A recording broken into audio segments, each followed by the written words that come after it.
She said, I'm going to do it, yes, with either 2 weeks, 2 months, or 2 years. About 8 years later, she called and said, okay, we're ready now, but we want it to be an Easter movie. You're listening to the Spiritual Shitshow podcast with Suzanne Soul, episode 63. Hello, beautiful starlings, and welcome to the Spiritual Shitshow podcast, where we get into the whirlwind tour the healing and spiritual awakening journey can be. I'm your host, Suzanne Soul, comedian, lifelong spiritual student, and I'm sharing some of the tips and tricks I've learned along my journey that have helped me and that I hope help you too.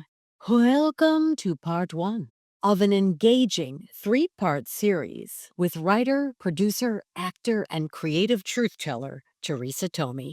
Teresa is an Emmy-winning producer, award-winning solo performer, co-writer of the Hallmark channel's The Blessing Bracelet, which has become a fan favorite, and is co-founder of Fubble Entertainment, a production company known for its heart-forward storytelling, with writing and producing partner Patrick Ziegler. Teresa has worked across theater, nonprofit leadership, and broadcast TV. Her solo show, Warm Cheese, about her complicated relationship with her mother, won Best Script at the United Solo Festival in New York City and has touched audiences with its mix of honesty, grief, humor, and healing. She served as executive producer of the children's television show Come On Over, receiving a regional Emmy as producer, and the show received a National Daytime Emmy nomination, among other regional awards, and co-produced shows like Fashionista and Glamour Girl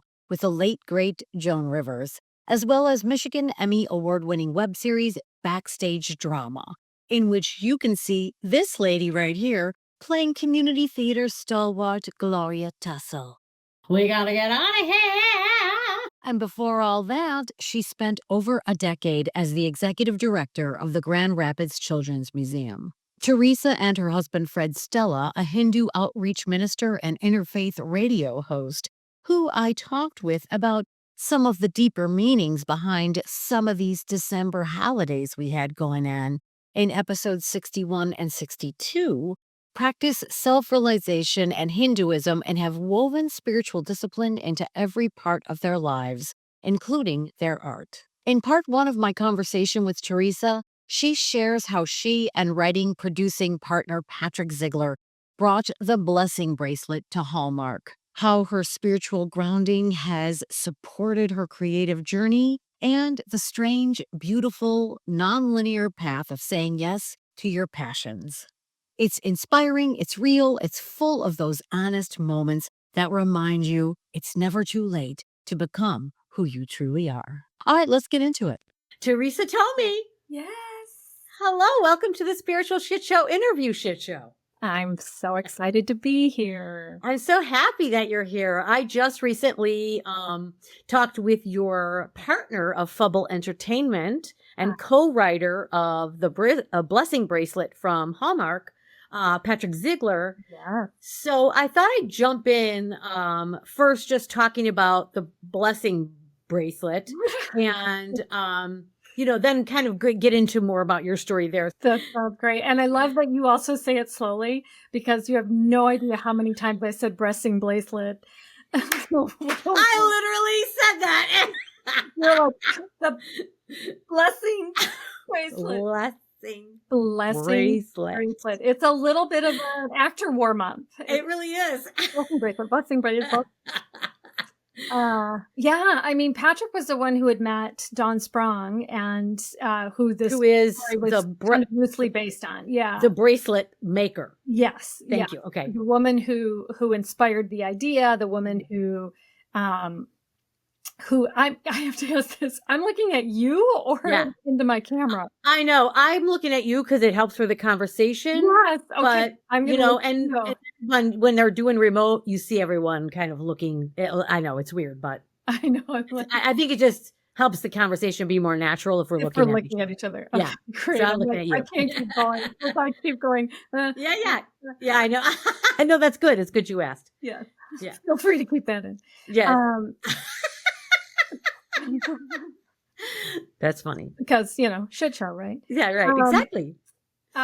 So Patrick had approached this woman, Dawn Sprong, who had created this blessing bracelet, said, hey, we'd love to do your story. She said, okay. He said, me and my writing partner, Teresa Thome, want to do your story. She said, okay. And so we ended up writing her story, and we wrote it first as just a regular idea. We pitched it to Hallmark. They said, I'm clearly doing the Reader's Digest condensed version. Yes. She said, yes. Hallmark said, yes, let's do it. Oh my gosh. That took, she said, I'm going to do it. Yes. With either 2 weeks, 2 months, or 2 years. About 8 years later, she called and said, at some point in there, actually, at some point in that 8-year period, they said, we will probably do it, but we want it to be a Christmas movie. So Patrick and I wrote it as a Christmas movie. And then 8 years later, she called and said, okay, we're ready now, but we want it to be an Easter movie. Wow. So that's kind of how that journey went. And, and that was Patrick's perseverance. Like every few months, he'd reach out to our friend Joey, who was our executive producer on it. He just perseveres. And it was because of that it finally became an accomplished project, really. Incredible. And it was a good story. Writing aside, it was a good story. Like Dawn's story is a beautiful story. So we were lucky to have that. Yeah, I enjoyed it. I remember watching it for the first time. I was so excited. Thanks. And crazy, right? It's crazy. It was amazing. I'm like, when we saw our names, I was like, oh yeah. Well, it was like the Hallmark media thing, and then all of a sudden our names are up there. I was just like, this is so sweet. Yeah. It was amazing. I was like, Patrick and Teresa wrote this, and I'm like watching it on a major network. Yeah. Incredible. It's crazy. And then when it's your words, and then Patrick and I write so much together sometimes. Like we just wrote something recently and he was like, oh my gosh, I love that line you wrote. And I was like, did I write it? I think I wrote it. And he's like, yeah, you wrote it. So it's like sometimes we're so close, like we don't know who's writing, which I think is great. It's great. Yeah. But when you do know what you've written and you're a writer and you hear somebody saying your words, you're like, incredible. My brain, their mouth. It's remarkable. Yeah. It's remarkable. Amazing. I'd love to ask, because I believe that not only are we having our human journey, we're having a kind of a spiritual journey in our own processing of when we're going through stuff. And I'm just so curious, like when you were going through that, and did you at any point say, well, I guess it's not going to happen? And then all of a sudden the idea gets rebirthed again. It's so interesting. I have definitely, I am working my entire adult life to understand, let go and let God. Like that is a mantra that I learned in 12 step, and it's one that I value. And so I think in August of that year, Patrick and I had a very intense conversation about what that means and what letting go means. And I was worn down. Like I definitely was like, I don't know that I have it in me to try to pursue new things, because it's hard work. This is not for the faint of heart. And I had, actually the earlier that year, in February of that year, I started, a mantra kind of, that my creative opportunities will come to me with ease and grace. So I wanted to shift my energy around what it meant to be involved in creative endeavors, and that I wasn't always having to push projects. And so that was kind of the conversation that Patrick and I had. And what does that mean for me? And what does that mean for us? And then all of a sudden Hallmark calls and I was like, okay. Not all of a sudden. And then 8 years later. But from the time at which I had spiritually made the decision to let go and allow the journey and the creative expression and opportunities to come to me with ease and grace is the moment that it transformed for me.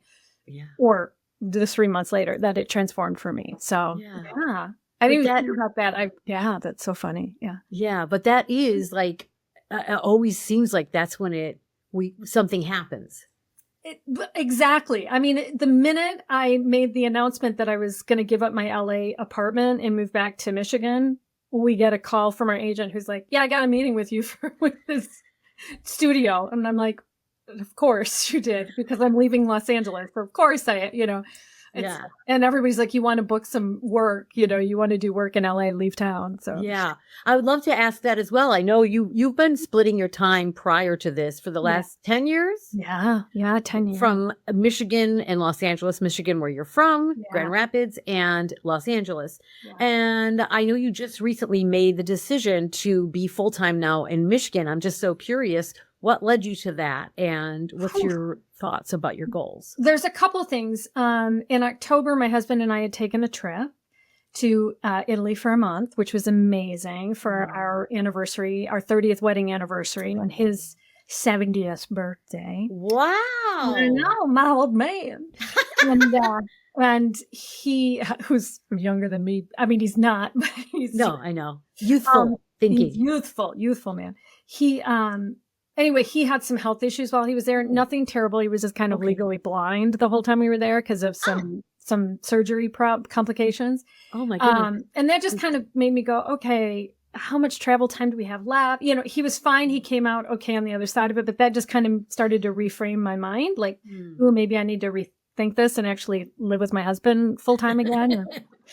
And then honestly, it happened on, not to be political, but it is political too. It happened on election night. And I just went, for me, I didn't like the results of our presidential election and I didn't want to be sad for the next 4 years. And because my husband is such a solid yogi and he's meditates 2 hours a day and he's just so, I call him my flatliner and I'm not. So I need to be in that energy. I felt like I needed to be in that energy for for this time frame. Yes. And I'm glad that I'm here. So I appreciate that.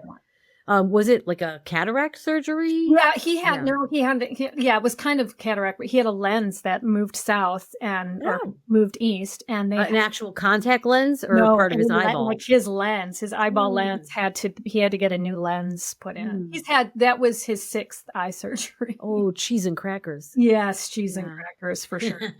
And and with like today's with that internet, you can kind of be anywhere and still do your thing. Yes. In a lot of ways. Yeah. Yeah. And now that I feel like, I'm grateful that we've gotten ourselves established a little bit. Yeah. We did have success with Hallmark and it was a very successful project for them. They were very happy with it. Yes. And we understand, we've been told we have a good reputation with them, which is nice. We've written another one. We're waiting on the process of that to kind of play through Hallmark at this point. I feel like now I can, I came back in July and I've already been back for another project. Yes. So I feel like it's good to have laid that foundation. Yeah. So it's kind of like, maybe it's a little more of a looser experience of going back. There's not an established residence and you can kind of, when it calls, yes, you can get there. Yeah. That's great. Yeah. Now you mentioned about your husband being a yogi. Yeah. He and you both practice Hinduism. Yeah, I say that I'm an adherent to the Hindu yoga tradition. Okay. So more of a meditation path. I think certainly for my husband, I call him Swami Fred. Like he's the outreach minister for they call him a pracharak for the Hindu Temple of West Michigan. He's very active and he's very knowledgeable about Hindu gods. For me, it's really about the meditation path that I learned from my guru. I use that language. My teacher. Is Fred your guru? No. Okay. There's a different. Yeah. Okay. Yeah. A guru in the truest sense would be somebody who is enlightened. Yes. Okay. Understood. Who's come to us. And that's Stella. We're not enlightened yet. Now, he's light years ahead of me. That's sad. He's light years ahead of me. I'm teasing him. But anyway, so our teacher is Paramahansa Yogananda, who's through the path of self-realization fellowship. Yeah. Amazing. And we both are very active in that. teaching. Mm-hmm. Yeah, I've been to Self-Realization Center. It is in cool. LA. Yeah, when I used to live there. Nice. I used to go every once in a while. So nice. I so appreciate your affinity for the place because it's just such an amazing oasis in the middle of crazy Los Angeles. I know. That's what I love about Los Angeles. Like, it is such an intense energy for Hollywood crazy. At the same time, it's this gorgeous energy of healing. I mean, the 12-step and the therapy. I mean, my therapist is still there. I mean, it's like just the healing that takes place in the midst of all that. Yeah. You've been there. You've lived. I know. You walked it. You know it. I have several therapists there. Not still, but I did. Yeah. So, like, what parts of that are you using, and how do you use it? What parts of like the therapy? Of this, of the meditation, of the Hinduism. How are you using that in your life? It's certainly a calming piece for me. I feel like, meditation helps me in terms of like mantra.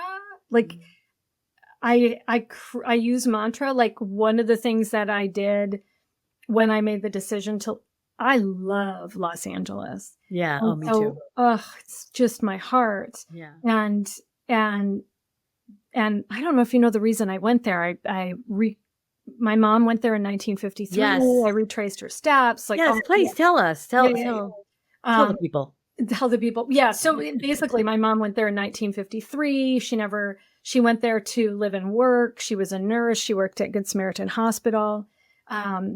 She never really talked about this trip and everything about it. When I was growing up, I never really knew about it. And after she died, I found a scrapbook that she had made of her time in Los Angeles and found out that she went there with her girlfriends and that she was planning on spending time there. And it's a beautiful story. Anyway, she had actually written letters to to her parents, to my grandparents, and they saved them for her and gave them back to her. And so during the pandemic, as recently as the pandemic, when I was cleaning out my basement of all the stuff that my siblings are all like, you can't get rid of this. And then it all came into my house because none of them lived in Michigan where my parents were.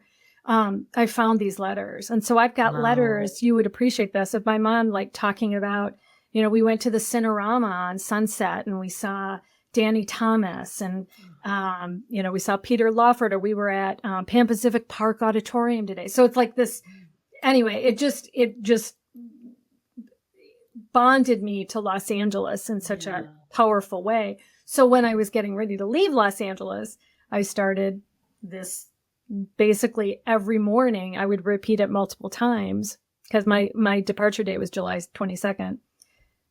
By July 22, I will feel complete as a resident of Los Angeles. By July 22, I will feel complete as a resident of Los Angeles. Because that was I feel like LA really defined me for a long time. Wow. And so I really had to work through who I am without Los Angeles. I get that. I totally get that. Yeah. Yeah. You're in Florida. You were a New York girl. You're an LA girl. Now you're a Florida girl. And who are those pieces of you? And I see it in you. So I see the opportunity to be that you know what I mean? Thank you. And that was therapy too. Like she was very much like, LA doesn't define you. You define who you are in LA, and you're going to carry that with you wherever you go. But it was a little bit of like maybe a grieving process. Like it's not. Sure.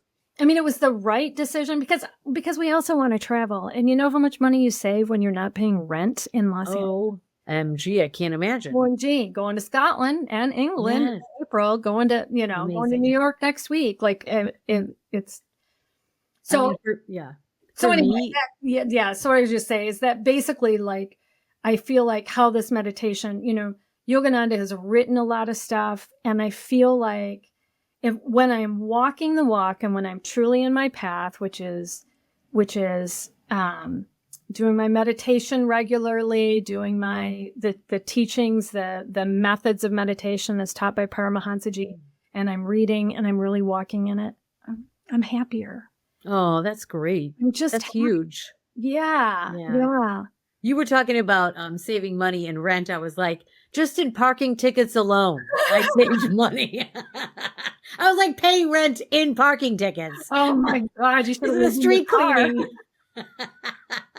Oh, street cleaning. Oh my God. no. It's like the bane of Los Angeles existence Oh, is street God. cleaning. Oh gosh, that's hilarious. Yeah, I was so lucky that we got a place. My husband and I got an apartment that had parking Oh, attached to that's it. so helpful. But then I would come back to Michigan for a month. So then I had the rats move into my car. So then, Ooh. yeah. So every time I'd come back to Michigan, I got handy. I'd have to get in there and I'd have to disconnect the battery, and then I'd have to put dryer sheets all over it to keep the rats from.